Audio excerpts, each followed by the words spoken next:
আল্লাহ পাক তার নবীর মধ্য দিয়ে দিনটা প্রতিষ্ঠা করেছেন কিনা? দিন কি শুধু নবী সাল্লাল্লাহু আলাইহি ওয়াসাল্লাম একাই পালন করেছেন, না সমাজে প্রতিষ্ঠা করেছেন? এখন আমাদের কি একা একা পালন করলেই হবে, না সমাজে প্রচার প্রসার করতে হবে? আচ্ছা, তাহলে আগে কিছু বিষয় জানতে হবে। এক, আল্লাহ রাব্বুল আলামিন যে দিনটা দিয়েছেন, এই দিনটা পরিপূর্ণ দিন। কিরকম দিন? এই দিনের মধ্যে কিছু ঢোকানোর সুযোগ আছে, বের করার কোনো সুযোগ আছে? নাই। দিন ইসলাম পরিপূর্ণ কিনা উত্তর আল্লাহ পাক দিয়েছেন সূরা মাইদার মধ্যে। কোন সূরা?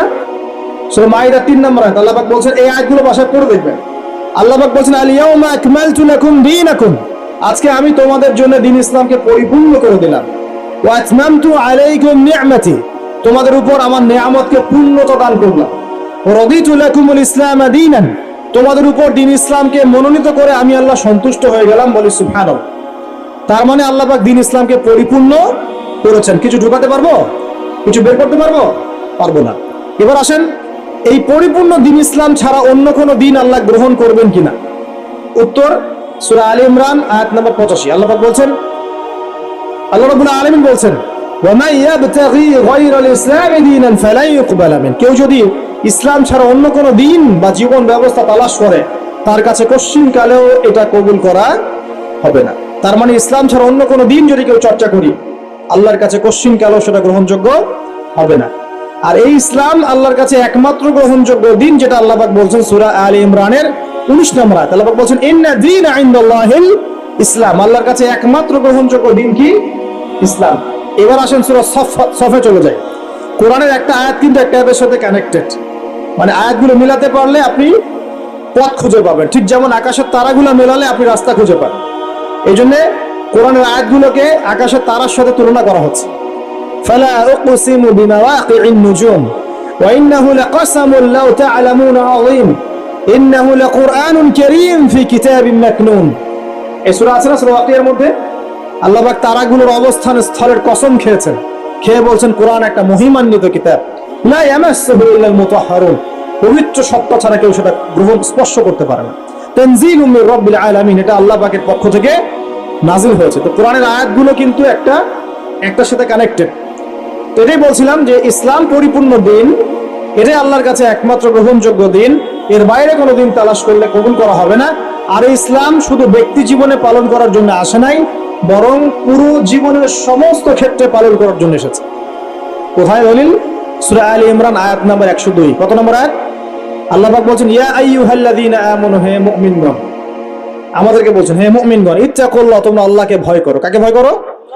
আল্লাহকে ভয় করো। হাক্কা তুকাতিহ, পরিপূর্ণরূপে ভয় করো, ভয় করার মতো করে ভয় করো। আর ওয়ালা তামুতুন্না ইল্লা ওয়া আনতুম মুসলিমুন, পরিপূর্ণ মুসলমান না হয়ে তোমরা মৃত্যুবরণ করো না। এখন বলেন, জীবনের একটা অংশে কেউ যদি ইসলাম পালন করে আর এক অংশে না করে, সে কি পরিপূর্ণ মুসলিম? উদাহরণ দিচ্ছি, মনে করেন আপনি নাউজুবিল্লাহ নামাজও পড়েন আবার সুদও খান, এ কি পরিপূর্ণ মুসলিম? একজন ব্যক্তি নামাজ পড়ে আবার সুদও খায়, মানে সে ইবাদত বন্দেগীর জীবনে আল্লাহকে মানে ঠিকই, লা ইলাহা ইল্লাল্লাহ এর উপর ঠিক আছে, মুহাম্মদুর রাসূলুল্লাহর উপর আছে, কিন্তু অর্থনৈতিক জীবনে গিয়ে সে আর লা ইলাহা ইল্লাল্লাহ মুহাম্মদুর রাসূলুল্লাহর মধ্যে নাই। কথা কি বুঝতে পারছেন? মানে জীবনের কয়েকটা ক্ষেত্র হয়, ইবাদত বন্দেগীর জীবন, ব্যক্তিগত জীবন, পারিবারিক জীবন, সামাজিক জীবন, পলিটিক্যাল জীবন, অর্থনৈতিক জীবন। জীবনের প্রত্যেকটা ক্ষেত্রে কোরআন সুন্নাহর হেদায়েত আছে কি নাই? এখন যদি প্রতিটা ক্ষেত্রে আমি কোরআন সুন্নাহকে ফলো করতে পারি, তাহলে আমি পরিপূর্ণ মুসলিম। আল্লাহ পাক সেটাই বলছেন, ওয়ালা তামুতুন্না ইল্লা ওয়া আনতুম মুসলিমুন, পরিপূর্ণ মুসলিম না হয়ে মৃত্যুবরণ করো না। তার মানে আমাদের সবাইকে জীবনের প্রতিটা ক্ষেত্রেই কোরআন সুন্নাহ পালন করতে হবে। আল্লাহ পাক তৌফিক দান করুন। আমিন। এখন এটাকে শুধু একা একা করব? আল্লাহ পাক বলছেন না, প্রথম দায়িত্ব হচ্ছে তুমি তোমার পরিবারের উপর আগে করবা। কোথায় করবা? কোন সূরা? সূরা তাহরীম আয়াত নম্বর 6। কোন সূরা? সূরা তাহরীম আয়াত নম্বর 6। আল্লাহ পাক বলেন, ইয়া আইয়ুহাল্লাযীনা আমানু, হে মুমিনগণ, কু আনফুসাকুম, নিজে জাহান্নামের আগুন থেকে বাঁচো, ওয়া আহলিকুম নারা, তোমার পরিবার বর্গকে জাহান্নামের আগুন থেকে বাঁচো। দায়িত্ব পেলাম, ইসলাম পরিপূর্ণ পালন করব, নিজে পরিপূর্ণ মুসলমান হব, এবং আমার পরিবার বর্গকে কি করব? জাহান্নাম থেকে বাঁচাবো। পরিবারকে কেমন করে বাঁচাবো? উত্তরে যে বললাম, বিয়ে করার সময় দেখতে হবে দিনদার মেয়ে কিনা, বিয়ে করার সময় দেখতে হবে ছেলে দিনদার কিনা, মেয়ের পরিবার দিনদার কিনা, ছেলের পরিবার দিনদার কিনা, হালাল খায় কিনা ইত্যাদি। তারপর পরিবার গঠন হয়ে যাবে, পরিবারের প্রতিটা কাজ হবে কোরআন সুন্নাহ মোতাবেক। স্ত্রীর সাথে সম্পর্ক করা, স্ত্রীর কাছে যাওয়া, সন্তান-সন্ততির প্রতিপালন, রিজিক, বাড়িতে তালিম, ইসলামের চর্চা, শিক্ষা দীক্ষা, প্রত্যেকটা ক্ষেত্রেই কোরআন এবং সুন্নাহ মেনে চলে পরিবার গঠন করতে হবে। আল্লাহ পাক তৌফিক এনায়েত করুন। এবার কি শুধু পরিবার নিয়ে পড়ে থাকবো না, আমার আরো দায়িত্ব আছে কি নাই? এর পরের দায়িত্ব হচ্ছে ওই যে আগের আয়াত সূরা আলে ইমরান 110, সূরা আলে ইমরান 110 আল্লাহ পাক বলেন কুনতুম খায়রা উম্মাহ, এবার তোমরা সবাই শ্রেষ্ঠ জাতি। ব্যক্তিগত জীবন ইসলাম পালন করছেন, পরিপূর্ণ মুসলমান হয়েছে আলহামদুলিল্লাহ, জ্ঞান অর্জন করছি, আমল করছি, হালাল রিজিক খাচ্ছি, পরিবার গঠন করছি। এবার আমার দায়িত্ব আরো বেশি। এবার আমার দায়িত্ব কি? আমার দায়িত্ব হচ্ছে কুনতুম খায়রা উম্মাহ, তোমরা হচ্ছে শ্রেষ্ঠ জাতি। উখরিজাত লিন-নাস, তোমাদেরকে বের করা হয়েছে মানব জাতির। তোমাদের কাজ তা'মুরুনা বিল মা'রুফ, সবাই এখন দাওয়াতি কাজ করবা, সৎ কাজে আদেশ করবা। ওয়া তানহাউনা আনিল মুনকার, সবাই মিলে অসৎ কাজে নিষেধ করবে। ওয়া তু'মিনুনা বিল্লাহ, আল্লাহর প্রতি ঈমান রাখবে। ওয়াল তাকুম মিনকুম উম্মাহ ইয়াদউনা ইলাল খায়র, ওয়াল তাকুম মিনকুম উম্মাহ ইয়াদউনা ইলাল খায়র ওয়া ইয়া'মুরুনা বিল মা'রুফ ওয়া ইয়ানহাউনা আনিল মুনকার। তোমাদের মধ্যে একটা দল থাকা চাই, একদল মানুষ থাকা চাই, যারা কি করবে? আল্লাহর প্রতি বিশ্বাসী হবে, সৎ কাজে আদেশ করবে, অসৎ কাজে কি করবে? নিষেধ করবে। আল্লাহ পাক তৌফিক এনায়েত করুন। এভাবে করলে কি হবে? সূরা সফের একটা আয়াতের উপর আমল হয়ে যাবে। আর সূরা সফের আয়াতটাই হচ্ছে বড় পরিসরে ইসলামের বিজয়। এটা বলে শেষ করছি, শুনেন। সূরা সফের আয়াতটা হচ্ছে আল্লাহ পাক বলছেন, ভালো করে শুনেন। আল্লাহ পাক বলছেন হুয়াল্লাযী আরসালা রাসূলাহু বিল হুদা ওয়া দীনিল হক লিইয়ুযহিরাহু আলা দ্বীনি কুল্লি। আল্লাহ পাক বলছেন তিনি সেই আল্লাহ যিনি তার পক্ষ থেকে হেদায়েত পাঠিয়েছেন, মানে কোরআন হাদিস পাঠিয়েছেন এবং রাসূল পাঠিয়েছেন। হুয়াল্লাযী আরসালা রাসূলা, তিনি সেই আল্লাহ যিনি রাসূল পাঠিয়েছেন বিল হুদা ওয়া দীনিল হক, হেদায়েত সহকারে এবং সত্য দিন সহকারে। ইসলাম সত্য দিন না? ইসলামে হেদায়েত আছে না? হেদায়েত আছে, সত্য দিন আছে।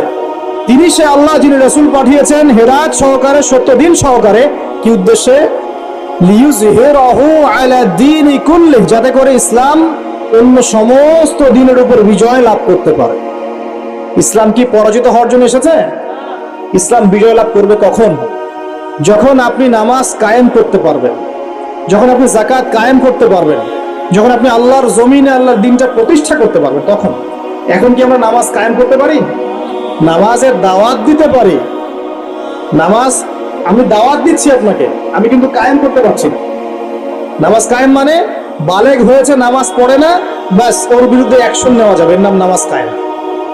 চুরি করেছে, চোরের হাতটা কেটে ফেলতে পারবেন, নামাজ আপনি ওখানে বিধানটা কায়েম করেছে। জেনা করেছে, 100 বেত্রাঘাত করতে পারবেন, তখন কায়েম হয়েছে। এগুলো এখন করা যাবে? এখন এগুলো প্রচার করতে পারছি, কিন্তু প্রতিষ্ঠা করতে পারছেন? আল্লাহ পাক বলছেন ইসলাম এসেছে অন্য সমস্ত দিনের উপর বিজয় লাভ করার জন্য। মানে নবীর যুগে এটা প্রতিষ্ঠা হয়েছিল না? সাহাবীদের যুগে ছিল না? শত শত বছর এমন করে ছিল। বিগত হয়তো 200, 300 বা 150 বছর থেকে আপনি দেখছেন যে বিশ্বের অবস্থা অন্যরকম। এখানে মুসলিমদের অবস্থা একটু শোচনীয়, কোণঠাসা। ইকোনমিক ভিত্তি দুর্বল, পলিটিক্যাল ভিত্তি দুর্বল, জিও পলিটিক্যাল ভিত্তি দুর্বল, মিডিয়া প্রযুক্তি সব ওদের হাতে চলে গেছে, তাই না? অস্ত্র শস্ত্র ওদের বেশি, আমাদের খুব কম। মানে আমরা বিভক্ত হয়ে গেছি, হ্যাঁ, বিভিন্ন রাষ্ট্রে বিভক্ত, রাষ্ট্রের দলে বিভক্ত, তারপরে মাযহাবের মধ্যে অনেকগুলো ভাগ হয়ে গেছে, তরিকার ভাগ হয়ে গেছে, দলাদলির অভাব আছে, প্রচুর দলাদলি। তা আমরা বিভিন্ন দিক থেকে দুর্বল হয়ে গেছি। কিন্তু এটা কি এরকমই ছিল আগে? এমন ছিল না। ইনশাআল্লাহ যখন ঈসা ইবনে মারইয়াম আসবেন তখন থাকবেও না। থাকবে? আল্লাহ পাক সেটাই বলছেন, ইসলাম পাঠিয়েছেন আল্লাহ পাক যাতে অন্য দিনের উপর এই দিনটা বিজয় লাভ করতে পারে। এখন এই বিজয় লাভ কি ঘরে বসে থাকলেই হবে? আর এই বিজয় লাভ কি শুধু আলেম ওলামারা দাওয়াত দিলেই হবে? আর শুধু একটা মাহফিল করলেই হবে? বিজয় লাভের জন্য আমাদের কয়েকটা কাজ বলে শেষ করবো। 1 নাম্বার, আমাদের সবাইকে দ্বীনের জ্ঞান অর্জন করতে হবে। করা যাবে ইনশাআল্লাহ? 2 নাম্বার, প্রত্যেক মুসলিমকে কোরআন তেলাওয়াত করে শিখতে হবে। করা যাবে ইনশাআল্লাহ? 3 নাম্বার, সবাইকে কোরআনের কিছু অংশ মুখস্থ করতে হবে। ইনশাআল্লাহ পারবেন? 4 নাম্বার, কোরআনের অর্থটা বোঝার চেষ্টা করতে হবে। করা যাবে ইনশাআল্লাহ? অর্থ বুঝবো তো ইনশাআল্লাহ? অর্থ বোঝার জন্য তাফসীর পড়তে হলে পড়তে হবে, আরবি ভাষা শিখতে হলে শিখতে হবে, যা করার তাই করতে হবে, অর্থ বুঝতেই হবে। 5 নাম্বার, সবাইকে হালাল খেতে হবে, হারাম খাওয়া যাবে না। করা যাবে? 6 নাম্বার, আদর্শ পরিবার করতে হবে, পরিবারের মধ্যে যেন কোনো জাহেলিয়াত না থাকে। পারবো ইনশাআল্লাহ? 7 নাম্বার, ইসলামের দুশমনদের কোনো সংস্কৃতি আমরা গ্রহণ করবো না। পারবো ইনশাআল্লাহ? 8 নাম্বার, আমরা সবাই সৎ কাজে আদেশ করব, অসত্যকে নিষেধ করবো ইনশাল্লাহ। পারা যাবে ইনশাল্লাহ। 9 নাম্বার, আমরা আমাদের সন্তান সন্ততিদেরকে আগামী বিশ্বকে চ্যালেঞ্জ করার মতো মানুষ করে যাবো ইনশাল্লাহ। পারবো ইনশাল্লাহ। আর 10 নম্বর, আমাদের মা বোন যারা আছে, আমাদের মা বোনদেরকে আমরা কখনোই বেপর্দায় বাইরে ছাড়বো না। কোনো রকম জেনা, ব্যভিচার, মাদক, পর্ন এগুলো ধারে কাছে আমরা যাবো না ইনশাল্লাহ। আধ্যাত্মিকভাবে আমরা পবিত্র থাকবো, পবিত্র দিন পালন করব, মানুষকে দাওয়াত দিব এবং আলেম ওলামার সাথে সহবত সম্পর্ক রাখবো ইনশাল্লাহ। দেখবেন একদিন না একদিন পুরো বিশ্বেই আল্লাহ রাব্বুল আলামিনের দিন এবং কালিমা লা ইলাহা ইল্লাল্লাহ বাদ দিয়ে অন্য কিছুই থাকবে না ইনশাআল্লাহ। বিশ্বাস রাখেন, হতাশ হবেন না। আগামী দিন ইসলামের, আগামী দিন মুসলমানদের, এই পুরো বিশ্বটাই মুসলমানদের ইনশাআল্লাহ তাআলা। আল্লাহ রাব্বুল আলামিন আমাদের সবাইকে কথাগুলো বোঝার তৌফিক দান করুন, আমল করার তৌফিক দান করুন। আমি দোয়া করি আল্লাহ পাক সবাইকে যেন কোরআন তেলাওয়াত করা শেখার তৌফিক দান।